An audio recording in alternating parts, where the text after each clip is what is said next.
Hi Gemini, welcome po sa ating channel.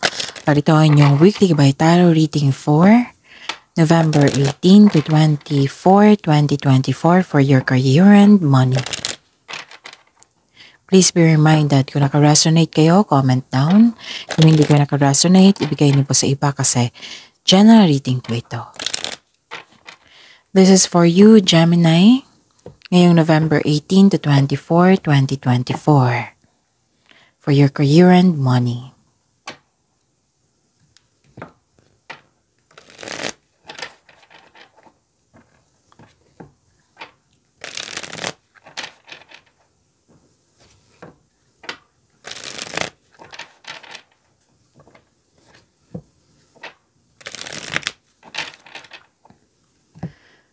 Para po ito sa inyo, Gemini, for your career and money, ngayong week na ito.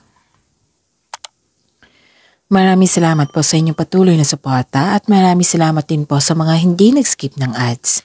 Gamitin ang reading na ito bilang gabay lamang. Sa mga hindi pa nag-subscribe, subscribe na po kayo at click bell notification para malaman nyo na may bago tayong video.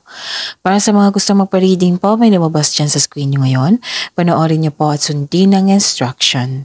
Calling the attention sa mga suki ko dito na Gemini. Open na po inyong monthly gabay tarot reading for November 2024. May 6 months from now reading tayo at love life reading po. So message me, Gemini, for schedule. Maraming salamat po. Spirits Guide, mga ganap po sa career and money ni Gemini. Ngayong November 18 to 24, 2024. I need 3 cards po.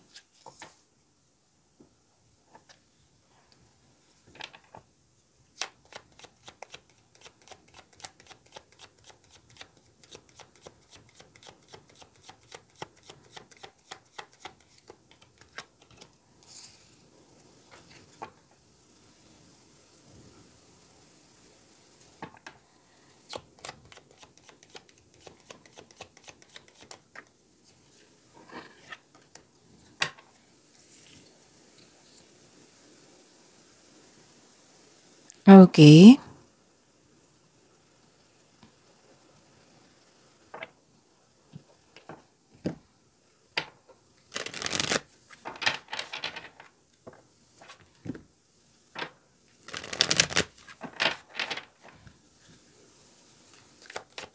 Spirits Guide, message po para kay Gemini sa career and money nila.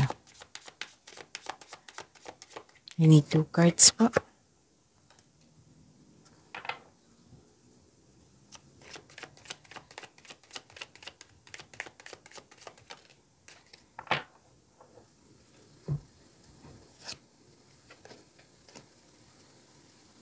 Okay.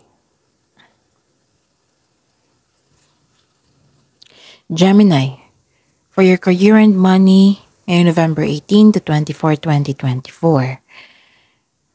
May nakita ko ditong ending with new beginning. Tsaka concern sa mahirap kausap or sobrang stricto. Matigas ang ulo, ayaw makinig.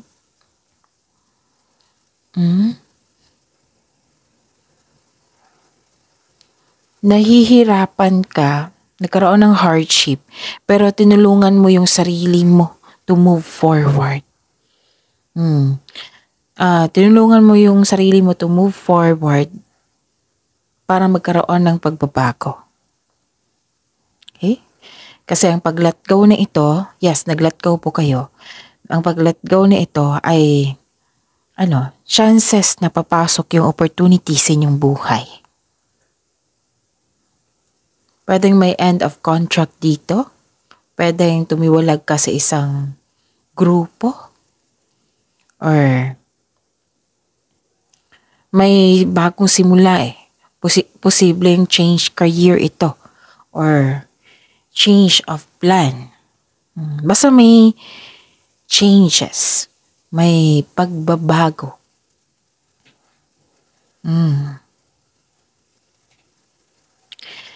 Stop overthinking. Kasi overthinking, kakain niya ng oras eh. Kakain niya ng oras, madidrain yung energy mo, mabibigatan ka.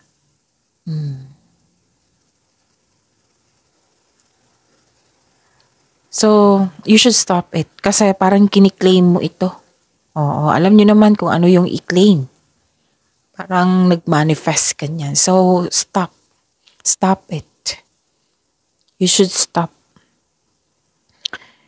Kasi it can steal your happiness, opportunities. Huwag kayo mag-attract ng negativity. Okay? Stress, worried ka dito, nagkaroon ng doubt, hesitation. It might be sa pag-uugali or naging toxic yung place. So, you should stop overthinking. How to stop overthinking? Yung sabi ko sa inyo parate na give solution. Yung paulit-ulit mo lang iniisip. Like for example, nagsimula ka ng 8 p.m. na nag-iisip ng isang problema, ng isang concern. Hanggang madaling araw na, yun pa rin yung concern mo. So, give solution. Kung hindi pa kaya, then change the channel. I-search nyo sa Google nyo. Kung paano mag-connect sa inyong intuition. Kung paano i-process yung mindfulness skills. Time for reflection. Yan sila, makakatulong yan sila to stop overthinking. Kasi andyan yung pahinga, awakening, recharge. Mare-recharge kayo niyan. Sagot sa inyong mga katanungan. Ganun. Nagdesisyon kayo dito. Pwedeng regarding sa passion mo. Actually, galit ka dito. Kasi nasaktan ka, nagkaroon ng argument. So, kung pwede, do not attract negativity. Kasi mag-create yan ng blockages eh. Okay? So, kailangan ma-overcome mo ito. Ma-overcome mo ito kasi tanggap mo na ang ending. Let go mo na ito at nag-move forward kayo. Kung nagkaroon ng hesitation, meaning to say, walang konkretong plano. Kung nagkaroon kayo ng plano na, meaning hindi pa siya konkretong plano. So, pagsikapan niyo. Okay? Kung pwede, huwag kayong magalit. Okay? So, yun.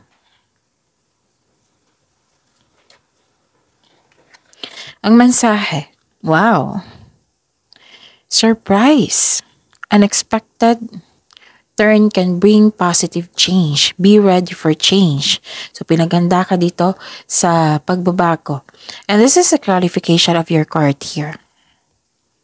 Okay? Diba, masabi ko sa inyo na new beginning, may changes. Ito yun. You're about to be surprised. Baga bigla ang pagbabago. Unexpected eh. Unexpected turn can bring positive change. So, you don't have to worry kasi itong changes na ito is para sa ikakabuti mo. Okay? This is positive change. So, claim nyo yan. Free from problems and money troubles, enjoy the passion of love. Love and be loved.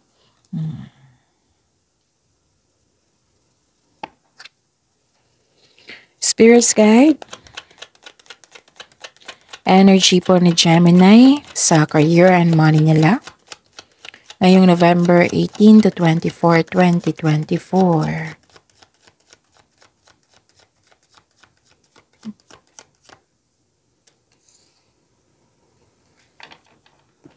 And the clarification of this card po.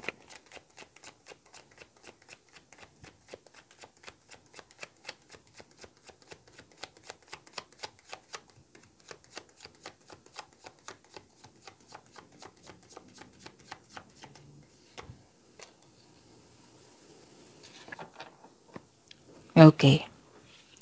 Remember, Gemini, at the end of the day, alam mo na ikaw lang ang taong may kakayahan at responsable na gumawa ng sarili mong katotohanan at kinabukasan.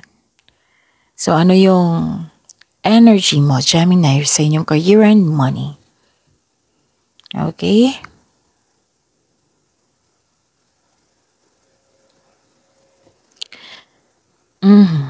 Huwag kayong maniwala agad sa chismis. Alamin nyo muna kung totoo ba yan or hindi. Kasi some of you naniwala agad sa chismis, nawalan ng panatag. Nakikita ko dito nawalan ng ilan sa inyo, nawalan ng panatag. So alamin nyo muna yung katotohanan bago kayo mag-react. Tapos, bago kayo kumilos, gawa muna kayo ng konkretong plano. Lumabas ito sa oracle reading nyo. Okay? Hanggang dito sa tarot cards nyo. So, gawa muna kayo ng wastong plano po. Para, kasi kung, anong tawag dito? Kung magkakaroon ka ng konkretong plano, magiging confident ka niyan. Yung tuloy-tuloy yung mga gawain mo. Na alam mo yung gagawin, na susunod na gagawin. Okay? Huwag kayong magpabaya, sabi ng card. So, konkretong plano ay kailangan. Para hindi din kayo ma-burn out. Okay? Okay. May makilala kang mabuting tao. Masaya ka ngayon kasi nagkaroon ka ng tapat na kasama, kaibigan. May parating na good news po. Yes. May parating na good news na magiging happy ka. Okay? May job offer or opportunity na parating. Yes, may job offer or opportunity na parating that will excite you and reignite your passion for what you do. So, nagdesisyon ka dito kasi may sabi dito na nagdesisyon ka regarding sa inyong passion. Dinigyan mo ito ng desisyon, itong offer na ito o itong opportunity na ito. Excited ka Excited ka dito. And I consider this is a good news. Baka ito yung good news na ibibigay sa iyo kasi naging excited ka kasi alam mo yung gagawin mo. Okay? Tapos, yun. Kaya nga may sabi ang card niyo po dito kanina na magkaroon ng konkretong plano or time management kasi magiging busy kayo. Magiging busy kayo. So this card asks you to prioritize your task na may time management. Just make sure you can deliver your promises. Para maiwasan din yung pag-burnout po. Para tuloy-tuloy yung mga gawain mo dyan. Huwag kayong magpa-distract. Okay? Tapos, mas lalo kang nagiging inspired kasi may nakita kasi akong kausap. May kausap ka na younger person. Pwedeng kapatid mo, pamangkin mo, basta or anak mo na nag-uusap kayo regarding sa buhay. Kung ano yung, like for example, kung ano yung gusto niyang course, trabaho, ganun. Nag-uusap kayo. Maaring tulungan mo itong taong ito. Or pwede din ikaw ito na maraming pangarap sa buhay. Na-excite ka kasi alam mo yung opportunity na binigay sa inyo, makakatulong talaga. Makakatulong sa iyong buhay. So, accept this good news. Yung time management na maalala ng card nyo po. Siguraduhin na magkaroon kayo ng konkretong plano, ha? Oo. Sa tinanggap niyong opportunity. You deserve this good news, Gemini. Okay? Ano pa?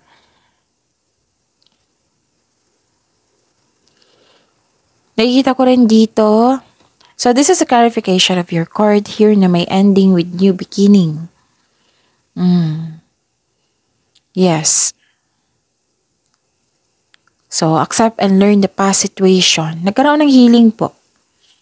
Nagkaroon ng healing. Pwede din hinahayaan mo ang sitwasyon na matapos. Ang sabi ng card dito, remind yourself na let go na. Oo, which is, may lumabas dito na letting go at letting go. So, clarification ng card nyo. Oracle 2, your tarot card. Na-let go mo ito to move forward para magkaroon ng ending with new beginning. So, remind yourself na i-let go mo na ito, move forward kayo. Kasi kung kakapit ka pa sa nakaraan, walang lilitaw na pagbabago, changes. Okay? Kasi ang pagkapit sa nakaraan ay pumipigil sa paglitaw ng isang bagong simula. At saka, itong offer na ito, yung opportunity na sinabi ko kanina, huwag nyo daw ipagpaliban. Huwag nyo daw ipagpaliban kasi ito ay magbibigay sa iyo ng kasaganaan kung bibigyan mo ito ng time and effort and with clear intention. Marahil, kung pagbutihin mo yung opportunity na ito, magbubunga siya, right? Magkakaroon ng positive outcome. Mapapansin niya ng ibang tao, tatagsa yung opportunities pa. 'Di ba? So, huwag nyo dong ipagpaliban kasi magbibigay itong ng kasaganaan sa iyo. Itong offer na ito, itong opportunity na ito. Okay? So, yun. Spirit's Guide, Career and Money. Ulitin natin. Spirit's Guide, possible blessings na ma-receive ni Gemini sa Career and Money ngayong November 18 to 24, 2024.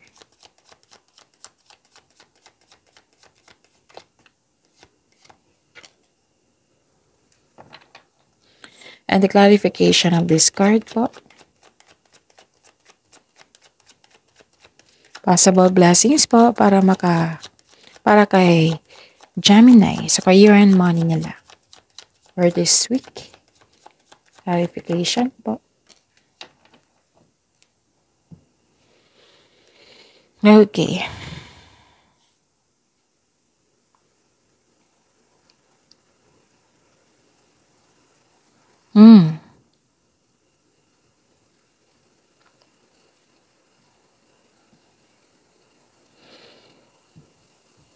Hanggang dito nag-iisip ka regarding sa offer, regarding sa opportunity. Kasi gusto mong siguradong sigurado.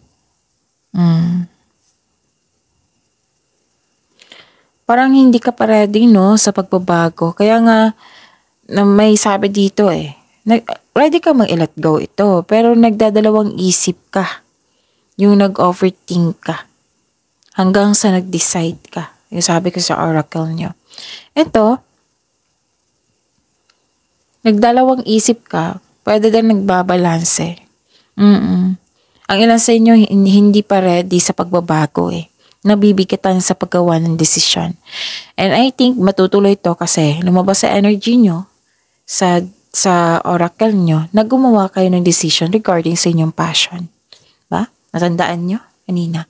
So, you need to calm and balance. Okay? Ang blessings po, yung opportunities na binigay sa inyo na magbibigay ng kasaganaan sa inyo. So, you have to let go and move forward. And you need to be calm and balanced. Okay?